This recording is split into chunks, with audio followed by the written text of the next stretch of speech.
So welcome to another War Game review from theplayersaid.com. My name's Alexander. And I'm Grant. And today we are taking a look at a brand new game from Compass Games called Brothers at War, 1862. And this is a two-player... A pivotal year in the U.S. Civil War. Yes. I know that it was one of the years. I'm very ignorant about the ACW. So, this is a two-player hex and counter quad pack. Yeah. Of American Civil War battles designed by Chris Mueller. Mm-hmm. And the year 1862, all four of these battles were fought in that year. Yes. And I don't know the ins and outs of the American Civil War. Some of these I've heard of. Some of them I have not. So I don't know if some of them were more pivotal than others. What's this one called? I don't remember the name. I can't remember how to pronounce this one. I'm pretty sure it's pronounced Antietam. Oh, okay. For the unwashed Not out Antietam? there. I mean, you could read it that way. I'll never forget when you said that one day. I thought it was funny. Yeah, Antietam. So we've just finished our first play of this. Yeah. So there's 4 battles in here. We just played one of them. Kind of let you know how it is. And the one we played was I've never fought any Civil War battles in New Mexico. Yes. So right. we played the Battle of Valverde, which is like on part of the Rio Grande River. And, you know, it was like 2 brigades, one on each side. Pretty small. I mean, it was a small scenario. But, like, you know, we've played Antietam games. We played Gettysburg. We played all sorts of other American Civil War games. And I remember when we sat down with Chris at WBC and he was showing us this game, he pointed this out, and I was immediately like curious about it. Because I was like, yeah, I've never even heard of that. I didn't even know they fought quite that far out west. Yeah, there's a whole Western theater, so yeah. Missouri, Texas, Kansas, we don't play the games on it. No, we don't. Because they always do there's Shiloh and South Mountain. But they're small battles. I think they're smaller battles the further west you go. But yeah, so, I don't know. You know me. I like interesting or weird bits of history, and I think shed a little bit of light on something that isn't always done quite so often. Yeah, so, very unique, for sure. We picked this, played it. A very interesting and quite a different system from all of the other American Civil War games that we've played.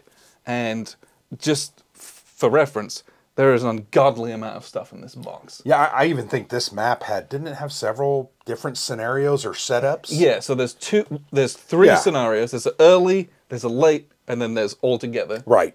But then scenario 11 and 12. And then 13 is all of it, which is a 21 turn scenario.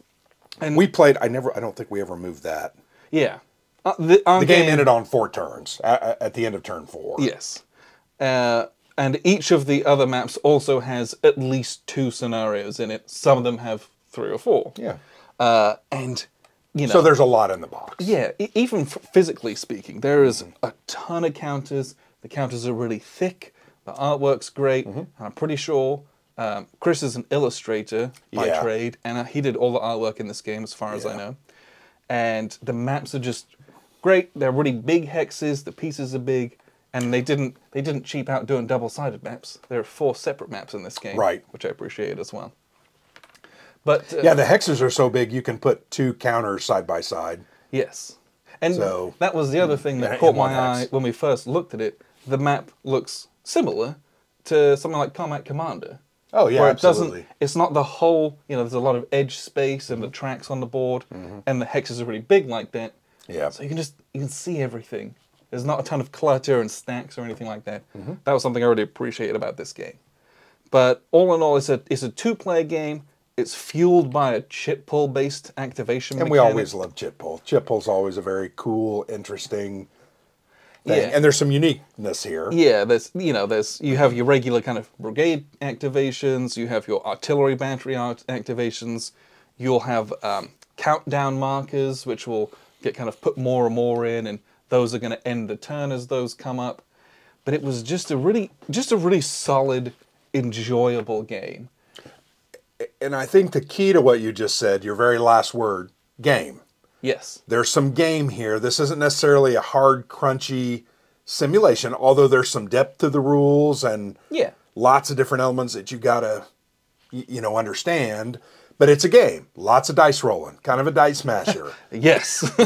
Yeah, it's not a game of combat factors and odds ratios. Nope. You have a fighting factor, and that's how many dice you roll. And you hit on a 5 or a 6. Yep. Sometimes you might get an additional die from a whatever. I think there were several instances like cavalry charging into disrupted. Yes. You get an extra die. Or from a card that you play. Yeah. And then you're going to do hits on 5s and 6s, and then your opponent might or might not get defensive saves. Mm-hmm. If you played any miniatures games, almost all miniatures games have that. I've always liked that mechanic because I feel like I'm a little more in control, although it's still random dice rolling, but I feel like, I get an opportunity. Yeah, but that's what it is. It introduces a little bit more randomness to it, and in theory, over the course of the game, that's going to even out, but not necessarily. Our dice rolling was atrocious. Oh my gosh, it was so bad. Like, we were just, like, throwing 5 dice and they would be 1s and 2s. Awful. Yeah, horrible. But you're going to chuck a bunch of dice, who knows what might happen. And then I'm going to roll some saves, who knows what might happen. As opposed to, in other games, we get the odds ratios, I've calculated my factors. Oh, I got myself to 6 to 1 because I did all this awesome stuff, and I as a defender have, like, nothing I can do against that. Right. And so I appreciate what you're saying about, you know what, at least I get a roll. You never know what might happen.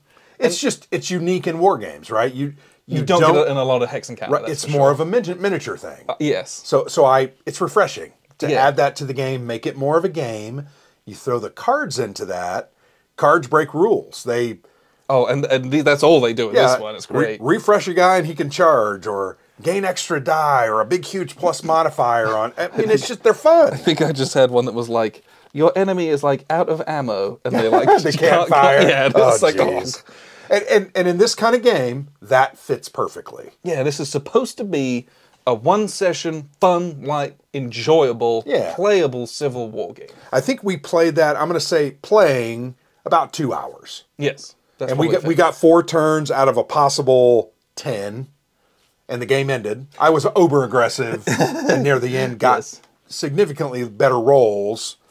But, it's going to play fast. It has some gamey elements, but it does have that, it's grounded in Hex Encounter, traditional war game stuff, and that's cool. Yes. I liked it. Yeah, I enjoyed the fact that we could play a quick, small scenario, and I felt like the pace of play was very good at this. But if you want to play, well, you can line up Antietam, and we'll be here all afternoon. It can be a 2 or 3 session affair if you want it to be. Yeah, but it doesn't have to be. And I really like a game that's flexible within that, and the quad pack. And frankly, the rule set itself enables that really, really easily. Yeah.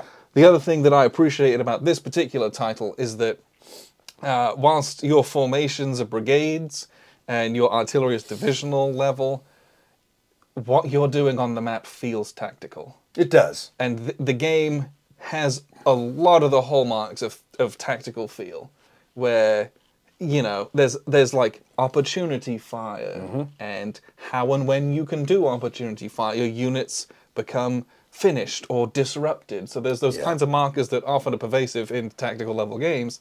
The terrain feels tactical. Even though it's played at a much larger scale, like shooting up and down slopes, line of sight blocking trees, all the stuff that you would feel at a much smaller scale. You don't worry about that in the Donnerschlag we played last week. You didn't as much worry about that. There's like 2 terrain types in that game. And you're right. It's more of a tactical feel, I think, based in that.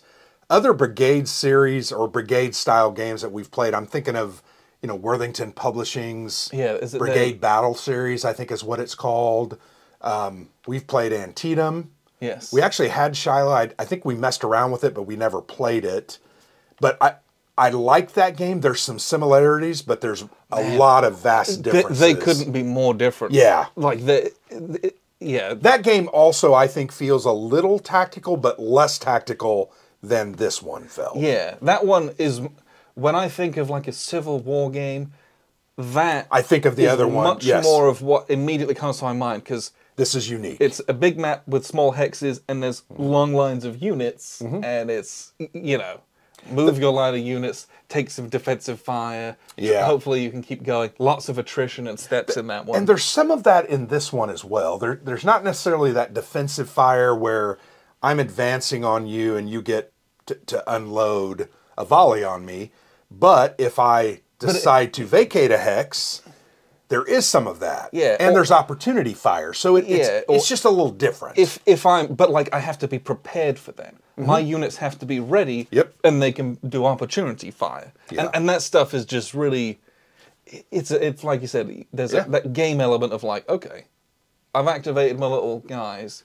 I would rather like hold fire or just pass so that they're ready for your oncoming wave. Yep. Whereas if I was to do a bunch of shooting now, well, now they can't shoot opportunity fire if and when that was to come up. And I think there were two elements that really, to me, spoke to me in that hold fire concept.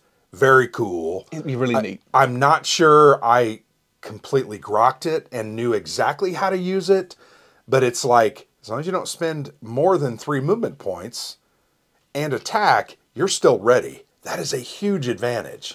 Yeah. Because then I have a lot more opportunities. And I think about tactical games, that would be called Overwatch. Yeah, absolutely. You take one little step and then you're like, come at me. Yep, you're ready to shoot. And you have that at a brigade level. It's so fun to do that. So that element, I think, to me, screams tactical.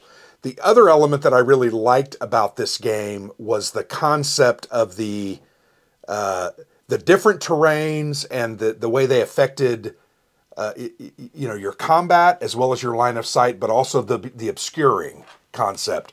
What was this called? This was called not brush. That was the thickets. Thicket. There's several key thicket areas that we kind of got into, and you kind of like, how many times did I use my skirmishing units? Also, a similar concept to say, oh, you can't attack me because I got those skirmishers in front of me. Yeah, and they're like screening and things but like that that. to me feels very tactical. Now I know we haven't played a lot of tactical games that have screening skirmishers. But the things that you're worried about and concerned about with those, it feels like the minutia on a battlefield. Agreed. Get the skirmishing rifle units out. They're going to be in this little line of bushes, peppering here and there, and drawing fire. That's such a cool thing in this. It's almost like the concept of smoke. Yeah. In a tactic. And I think that's what I was trying to get to. A skirmisher really felt like I had thrown a smoke canister out.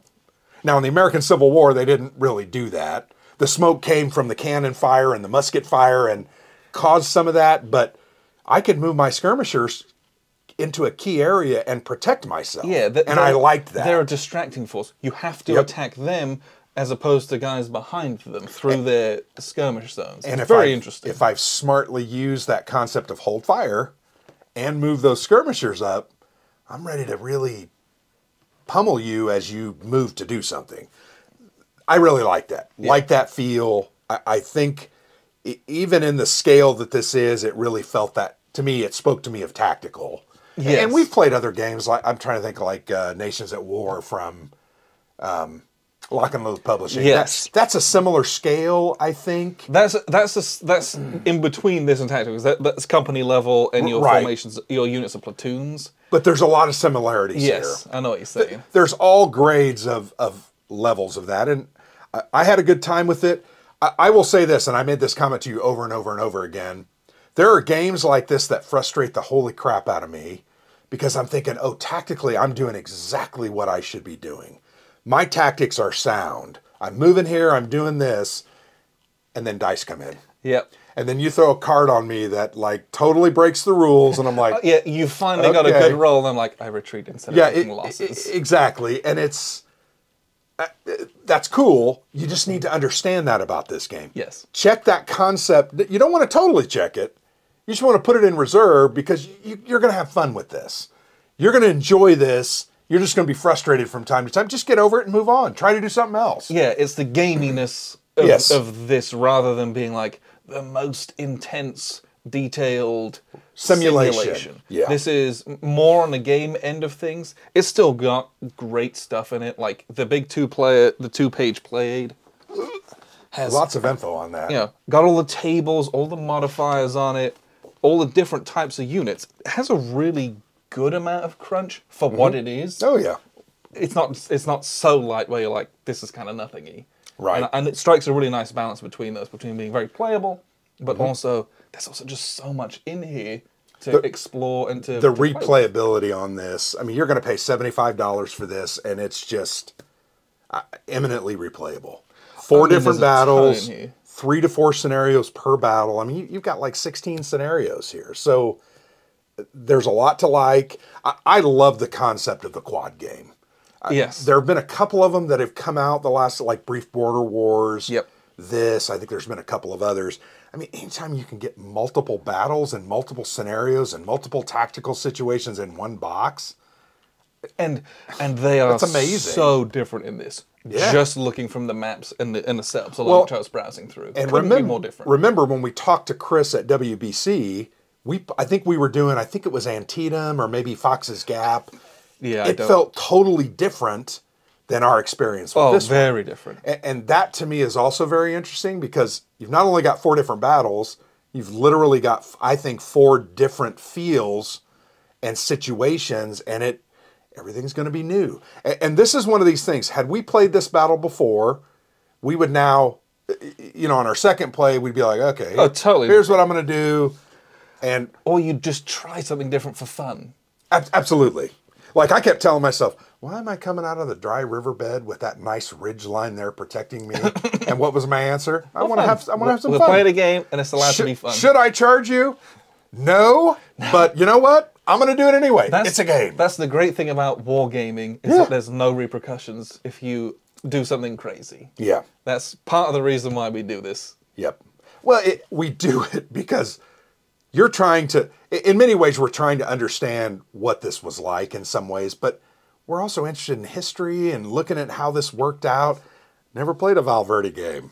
This is pretty nifty. It's I great. mean, I loved it. So anyway, very, very good. I think Chris is a very interesting guy. He worked on Magic. Yeah, he Like was an art illustrator for Magic the Gathering So for a number of years. Very talented. Oh my gosh. I think this is his first real war game. He's actually working, I think his next one was like 1863. So he's looking at another quad for another set of battles in 1863. But he's also working on that fantasy game. What was that called? Burning Banners. Burning Banners. Oh my gosh, that thing looks incredible. And he's done all this. It's a fantasy hex encounter game. And it looks like it has a real history, backstory. Oh yeah, like J.R.R. Tolkien almost. He's like written all the stuff, but it looks unbelievable with the map and the counters. I wish we could have played that. Yeah.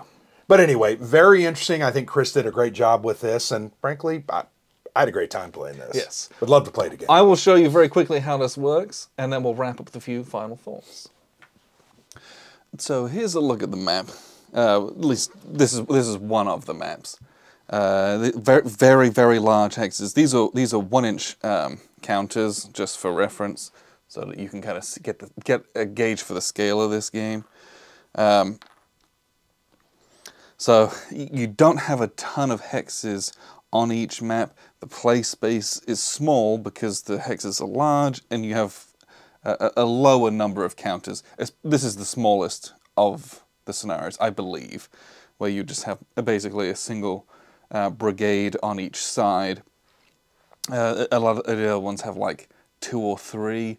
I think some of the bigger ones might even have 4 or 5. And those are a bit more crunched up, and you've got a bit more stacking of bits and pieces. But we wanted to kind of test this one out, just as it was something very different. So the way that a game works is that you're going to have a little cup, just or a container or whatever, and it's a chip pull game. So in here you have activations, and those activations go to your brigades, they go to your divisional artillery pieces, they might be just a kind of a time marker, and there's a number of other things that can end up happening with some of those. For example, if you don't, there are free activations you get at the beginning of a turn if you happened to have a brigade that didn't activate that turn. It's not mega likely, but it can happen. But quite simply, you're just going to prepare the cup each turn, and you're going to pull a chit and just kind of do what it says. So this is an activation for Canby. So this is Canby's brigade. you can see it's color-coded, right? It's green, can be. We got this green brigade over here. And what you're going to do is you're going to activate your units that are within command range of a leader. Now, this is actually a unique scenario where each brigade has 2 leaders. You see you've got Scurry over here in green for the CSA, and then we've got Roberts and then Canby for the Union. And normally, my understanding is that each brigade only has 1 commander. This is just a unique scenario where this is what had happened. So in this instance, what you can do is you're going to then activate your units based on their command range. So command range in this scenario is 4 hexes. So every unit that matches his little green stripe within 4 hexes is going to activate.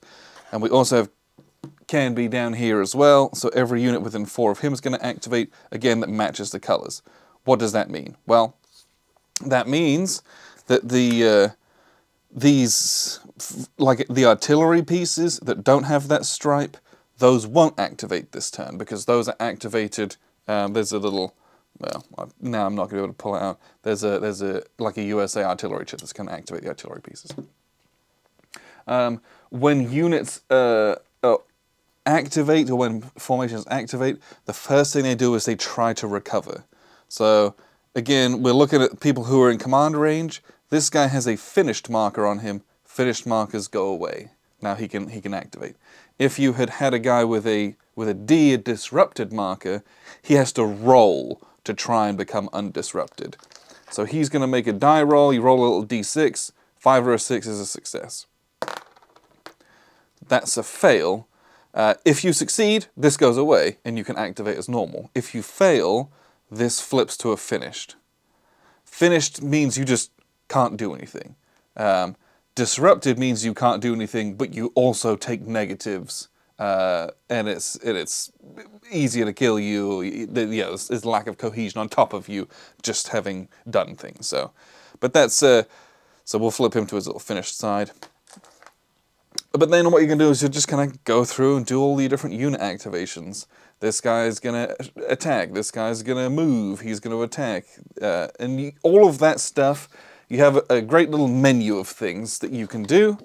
And a lot of that is listed on here. But you spend your movement points to do things. So you spend movement points to move, hex to hex, based on terrain, as you might imagine. But to fire costs 2 movement points. To do an assault doesn't cost you anything, but you have to be able to pay to get into that hex.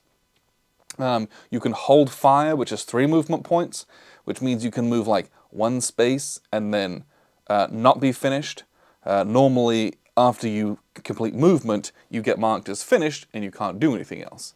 But the hold fire is effectively put yourself into like a tactical overwatch. You're preparing, but you can't move very far to do that, so that you'll be available for opportunity fire. Because this person that's finished can't do opportunity fire. If these guys were to move here, normally you could fire on them, but they can't because they're finished. So that the hold fire is really important. You need to be very judicious about getting that done. So you spend your movement points to do all of that stuff.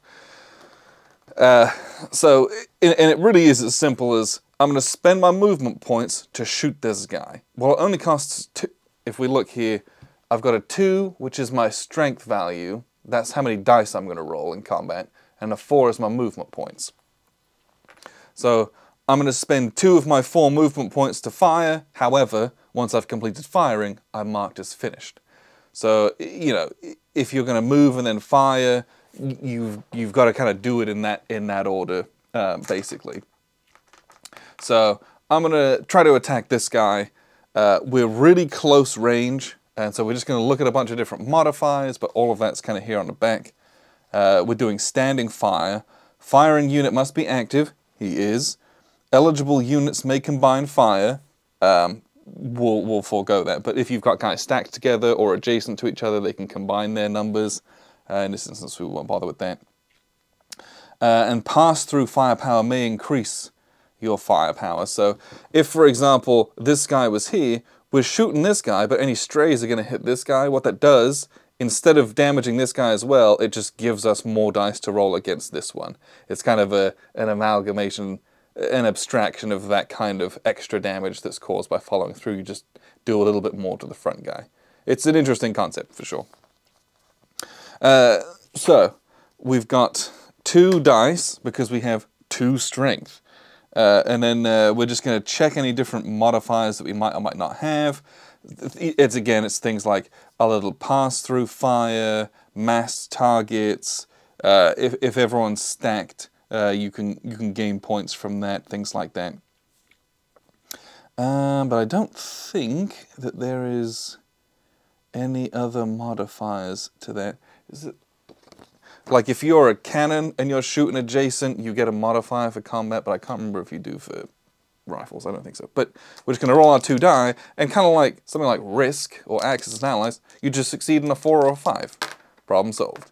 Great. And this is what our rolls looked like the whole game. It was just the worst. Hey, we got 2 hits. Great. That's actually very, very, very good. What we then would do is then we're going to consult, kind of like a tactical miniatures game, to see if we get any saving rolls against these. A lot of defensive terrain and stuff gives you defensive rolls. And again, each defensive roll, and these are cumulative, is going to give you a die to roll to kind of negate these ones. So they're an open terrain, don't get anything for open terrain. That's kind of obvious. There's no hindrances, there's no cover, there's no heavy cover. Firing infantry / cavalry unit is 2 hexes away. So the further you're shooting, the fewer of your bullets are going to do anything. So that's not the case. Firing infantry unit is 3 hexes away. You'd get 2 saves, no. Attacker conducted moving fire. We did not move. If the attacker moved, the enemy gets a save. That's that. Instead of you rolling fewer dice for accuracy, they just get more saves against it. It's just instead of there being less rolling, they put more into the game. Just so when you're playing, it's a bit more proactive rather than just like, oh, I just do less, which, I don't know, I think I like that as a thesis in the game. Target is unformed, disrupted, or a skirmisher. Now, what is unformed? This is not a skirmisher, this is a cavalry unit. They're not disrupted because they don't have that little D marker on them. And so we're going to compare these 2 units and just kind of take a look at what they are. So here we have a formed infantry unit. You can tell because they've got a solid line in the middle. If they take a hit, they become unformed. The formation is broken. That's more of an organizational, like a physical unit line, basically. This is a cav unit. Cav units are always unformed because they're just less unit dense.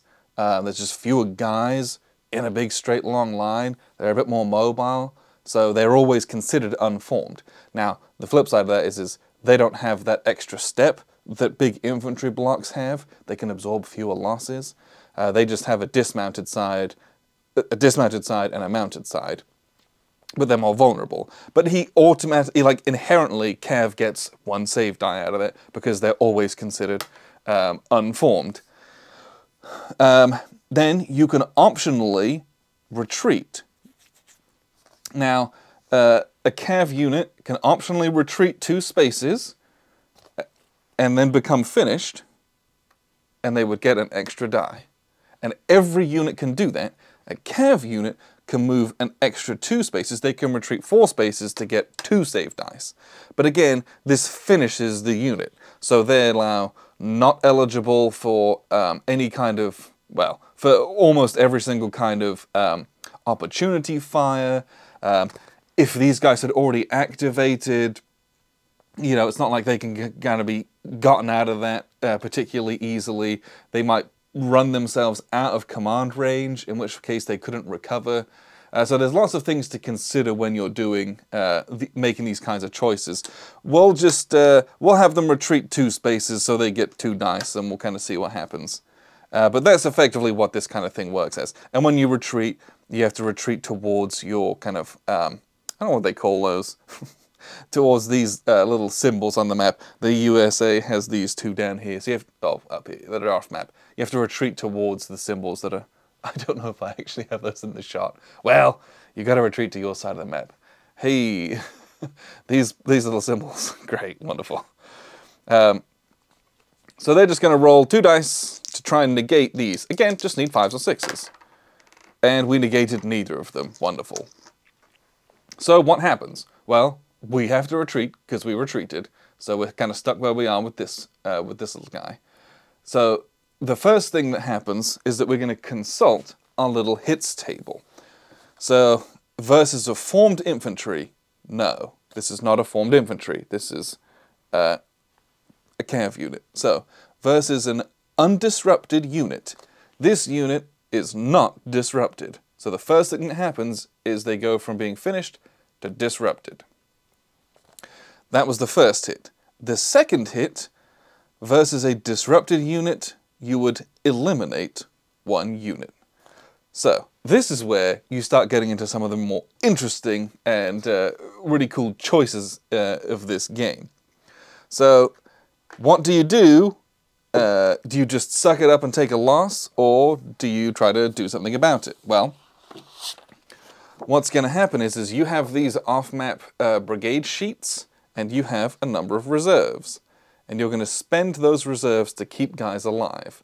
So instead of killing him, I can spend 1 of my reserves.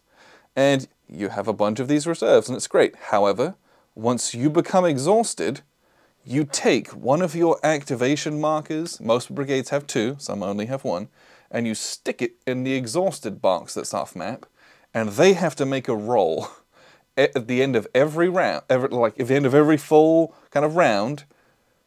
You know, I've done all the chits, they're going to make a roll to see if that brigade breaks and runs off the map, and in this instance you would lose the game.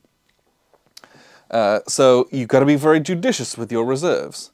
However, the things that you can do to kind of prevent some of that is you can, these little skirmisher units, you can eliminate those off the map to recover a reserve. You know, it's these little guys who are like, oh no, we're done with skirmishing, go and form line, go and fill them in, and you use those as tack reserves off the board, basically. And you might have different card plays that mess with some of these as well. But managing your reserves and when to spend them and when to lose a guy is also very, very important. So, the other part of that is that if you start getting units eliminated, let's say we don't spend the reserves, and we eliminate this guy, we take casualties. And the casualties fill up this track as well. And if you have, look at these 3 dark grey hex squares versus these 3 light grey. If you lose 3 units, the brigade is considered broken that way. You can get exhausted by using your reserves and then rolling badly, or if you just have enough guys permanently eliminated, you can lose your brigade that way as well. It says brigade breaks when these spaces are filled by casualty markers. So when a guy is completely eliminated, you get yourself a casualty marker. So I really, really like that there's like that, the 2 tracks of degradation. It just gives you more decision points. Oh, I can afford to lose a guy because my reserves are down, or my reserves are high, so I'll spend my reserves because I can't afford to take more casualties. So you can take a couple casualties and use up a bunch of reserves, and then it's like we're going to collapse on 2 fronts, you know, morale and manpower, or you can just kind of sack 1 and hope for the best. A really, really, really neat game. You use all your reserves, then you start taking casualties, then your brigade breaks. It's effectively the journey that happens with your brigade, and I really love that it's a more nuanced than some other games, which is like, I lost a number of guys, and then we died. You get to spend your reserves, then you lose units, then your morale is like kaput as everyone's exhausted themselves, seen their friends die, and then it's like, see you, we're all leaving. I really like that part of the game. But you know, that's just one little engagement. You're then going to move guys, but you're subject to opportunity fire. So this guy, oh, we moved here. He's going to roll his little 4 dice against us. And we scored 2 hits. But we're 2 spaces away, so we do get 1 save. But we're formed, so we get nothing else. So we're going to try and save 1 of those 2 hits. Hey, I saved 1 of them. Well, when we're like a formed infantry unit, we just become unformed. And we keep, so these infantry units have this kind of extra step built into them that the cav units don't. And you're just keeping going. When you get into assaults, when you like dive into each other, you just roll dice at each other equal to your combat strengths with a couple of different modifiers. And the assault combats are really fun because if your formed units are +1 to hit, so Cav charging into formed units, they're gonna hit on a 4/5 or a 6 because they're charging in, and it's just massive targets, and you're gonna hit and do something. Just really neat. But there's no saves in assault combat. It's absolutely brutal, and it just whoever does the most hits stays where they are, and everyone else has to leave. And it's when you can get charges to go off successfully, one side or the other is getting annihilated, and it just keeps the pace of the game going as well. So it's just fun, but it also, because it's so risky, you have to be judicious about when you do it. You know, soften them up, charge in. And I just really like the way that the game, you know, pushes you towards some of those tactics. But you're going to do this back and forth, activate all these guys, then you're going to pull another chit, and you're going to keep going. And there's all these different chits to activate, and effectively, you put them on this track as you go along. So we had this guy, and then let's say, oh, we're going to activate the CSA brigade, and then we're going to shoot all the CSA artillery that's within command range. Then we get this little time marker, and the time marker is just a blank. But whenever there's 2 time markers on the track, the turn ends. So you're not quite sure when it ends. The cup starts with only 1 in it. But as soon as you put one on top of this time marker, and it could be any marker going on top of that one. So let's say we put this one here. As soon as you do that, you take another time marker from this little pool, and you put that into the cup. So now there's 2 time markers in the cup. We're going to pull a time marker out and put it on there as our next chit. And what that means is everyone draws an extra combat card. That's something we haven't even talked about. And you keep going. Oh, hey, we drew our second time marker. There's 2 on the track. Everyone's done. And that just means in this turn, the little CSA second artillery marker didn't get pulled. Some of the scenarios are much, much bigger than this. The only thing we didn't talk about is the combat cards. So you can draw more during a turn, but the combat cards, they're just little rule breakers. And they just tell you when you can and can't play them and what you do with them. So this one's called Out of Ammunition Play when a unit/stack fires. After resolving fire, the firing unit is disrupted and may retreat. If infantry, it becomes unformed. If units are conducting combined fire, this card affects both units. So let's say the CSA player was having this. I used these guys and shot and killed those Cav. He's going to play this on me. And then I have to do all this. After resolving the firing, we resolved it, the unit/stack is disrupted because we have no more ammunition anymore. And we're like, oh no, we can't do anything useful. I may retreat optionally, I don't need to, but if I'm an infantry, I become unformed. So I'm going to flip over to my unformed side and I'm disrupted. Not great. Some of the other ones are, you know, +1 movement point during activation, or when a countdown, one of those timer markers, is pulled from the cup, draw a second counter, then return the first marker drawn to the cup. So if you pull a time marker and you're like, oh no, I need more time this turn, you can play this and say, get rid of that, let's pull a different one instead. You know, these are just fun little extra cards, and you'll have a hand of, in this scenario, have a hand of 3 of them. And you'll just use them all up during the course of the turn. You'll get 3 more next turn. But again, you probably going to have opportunities to pick up an extra 1, at most 2 extras, but that's very unlikely. And some of those are very, very, very, very cool. But that's really the course of this game. Back and forth chip pull, really low maintenance. This one had a lot of open terrain and a lot of maneuver for the Cav units and things, which was really neat. And the skirmishers were able to do a lot of good screening. But that's generally speaking the course of how this game works. What we'll do is we'll wrap up with a few final thoughts. So that was a look at the map. I had a really good time playing this because I felt like it wasn't particularly stressful.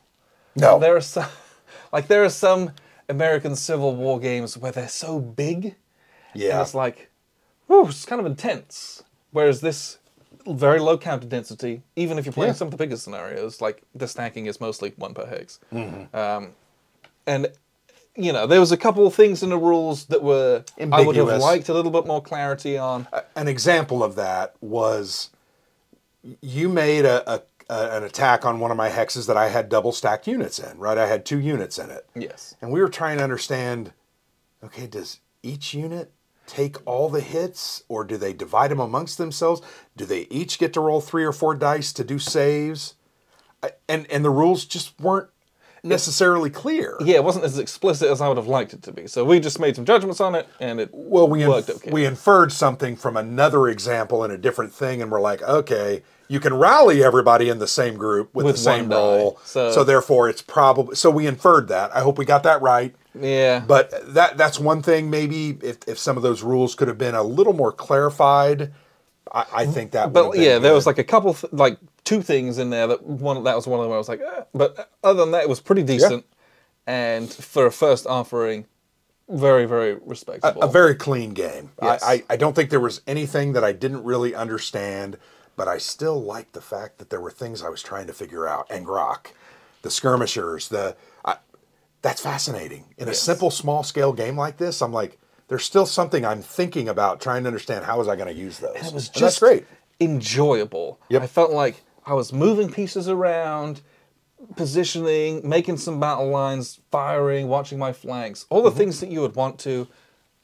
But like, what I got, 15, 20 counters on the board? Yeah. Not 500. Yep.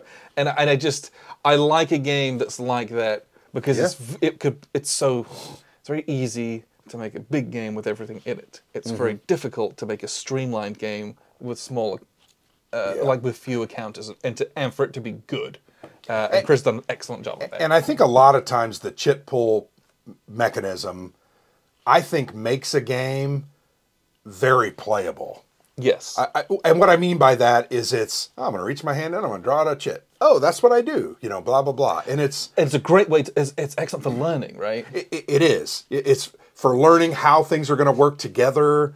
Like we set this up and read like 2 things in the rule book, and I was like, just pull a chit and we'll go. And we figured it out. And so you pull it, hey, this activates this guy. Cool, what can he do? This, and this. All right, do that. I pulled this chit. It's a time thing. What does that do? Nothing. Goes on the time track. I pulled the chit. It's the artillery. Okay, which Let's artillery do that, activates yeah. to? Chit pull is excellent for learning because you just kind of Yeah. learn as you go. And it shows you what you should be looking up almost. Well, and it takes away the decision of what units do you activate at what time, when, it's some randomness, some chaos. And then the other thing, chit pull is very good, I think, for solo play. This would be excellent for solo play. The only thing we discussed was the cards. Yeah. Because the players have no more than, I think, 3 cards at the end of a turn or the beginning of their turn. Well, and it might vary per scenario. This one you had a hand of 3 cards. 3. And you're going to draw 1, maybe 2 during the scenario. So you're going to have anywhere from 3 to 5 cards. So if you're playing it solo, your opponent has a hand of 3 to 5 cards. And we decided, okay, how are you going to decide when it plays, when it doesn't? You just be sensible and judicious about it. Right. And if you're not sure, roll a die or flip a coin. Yeah. Right. Real simple stuff. This could be very easily I've solved. always, in solo games, it's typically, if they can do something, they're going to do it. So they're going to use a card if it benefits them. They're not going to waste a card.